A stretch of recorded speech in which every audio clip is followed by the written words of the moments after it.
पत्रकार बांधवांचं स्वागत. सर्वांना सर्वात आधी मी नमस्कार करतो. माझी ओळख, मी प्रकाश पाटील.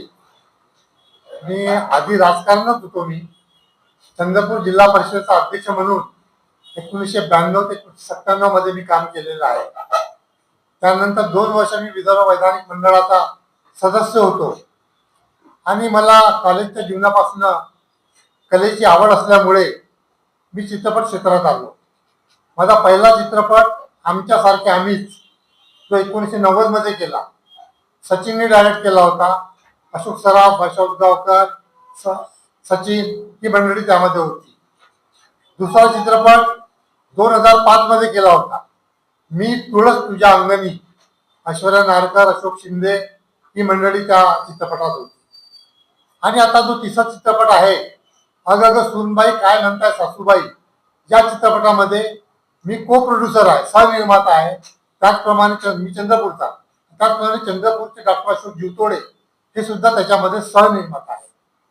हा चित्रपट जवळजवळ 450 चित्रपटगृहामध्ये रिलीज झालेला आहे आणि बंगलोर, दिल्ली, इंदोर, गोवा सगळीकडे रिलीज झालेला आहे. त्याच्यानंतर तो फॉरेनमध्ये विदेशात सुद्धा हा चित्रपट रिलीज होणार आहे. मला अत्यंत चांगला प्रतिसाद या चित्रपटाला मिळतो आहे.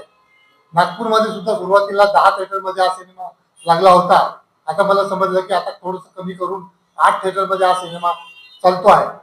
परंतु सून आणि सासू या म्हणजे ज्या लेडीजचा फार मोठा लोंढा या चित्रपटाकडे वळतो आहे. आणि त्यांचं म्हणणं असं आहे, नुसता लेडीजनीच हा सिनेमा पाहायला पाहिजे असं नाही, तर पुरुषांनी सुद्धा हा सिनेमा पाहायला पाहिजे. एक वेगळ्या प्रकारचं कथानक आमचे दिग्दर्शक आहेत केदार शिंदे यांनी हाताळलेला आहे. त्याने चांगला चित्रपट, त्यांच्या अगं बाई पण भारी देवा या चित्रपटाने मोठा विक्रम केला होता. त्यांचाच हा दुसरा चित्रपट आहे. त्यांचा 19 चित्रपट आहे. तर त्यांनी फार चांगलं केलेलं आहे. चांगलं कथानक आहे. यामध्ये असं दाखवलं आहे की एका सक्सेसफुल पुरुषाच्या मागे एक स्त्री उभी असते, आपण नेहमी म्हणतो. परंतु एका स्त्रीच्या मागे जेव्हा दुसरी स्त्री उभी राहते, म्हणजे सुनेच्या मागे जेव्हा सासू ती खंबीरपणे उभे राहते, तेव्हा तिला काय त्या याच्यामध्ये काय प्रोत्साहन, तिला किती प्रोत्साहन मिळते, ती आपल्या सुनेला किती सांभाळून घेते. एक स्त्री खंबीरपणे जर आपल्या दुसऱ्या स्त्रीच्या पाठीशी उभं राहिलं तर त्याचं काय होतं त्याचं चित्रण चांगल्या प्रकारे अग अग सूनबाई काय म्हणतात सासूबाई या चित्रपटात दिलेली आहे.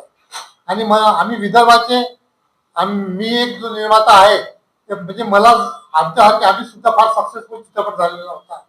त्याच्यानंतर मी तुळस अंगणी हा थोडा डल गेला. हा तिसरा चित्रपट फार चांगला लोकांनी डोक्यावर उचलून धरलेला आहे.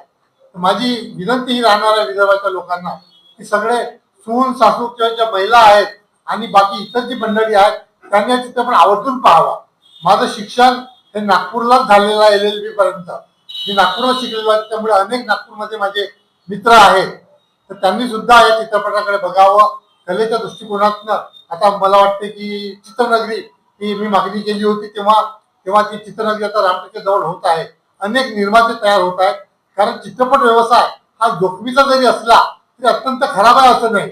आता माझ्या चित्रपटाला 5 कोटी रुपये लागले या चित्रपटाला आणि आतापर्यंत रिकव्हरी 8.5 कोटीची झाली आहे. पुन्हा 8.5-9 कोटी हा बिझनेस करेल असं नक्कीच आमचं मनोमन खात्री आहे. आणि असा एक चांगला चित्रपट नागपुरीत आलेला आहे. आमची इच्छा आहे की प्रार्थना बेहरे आणि आमच्या ज्या निर्मिती सावंत आहेत त्यांनी ते यावं. मी त्यांना सांगितलं यावं म्हणून. आता ते त्यांचं तारखा अजून जुळत नाही, काही शूटिंगमध्ये बिझी आहे. ते जर आल्या तर परत या चित्रपटाला प्रोत्साहन मिळणार आहे. तर हा चित्रपट विदर्भातल्या मंडळींनी आवर्जून पाहावा. आणि आपण मंडळींनी लिहिताना विदर्भाच्या पेजवर पूर्ण विदर्भात जाईल ही बातमी आणि आपल्या सर्व एडिशन मध्ये जाईल. त्याप्रमाणे मी आपल्याला विनंती करतो आणि एक चांगला चित्रपट त्या सर्व मंडळींनी बघावा अशी माझी मनस्वी इच्छा राहणार. धन्यवाद.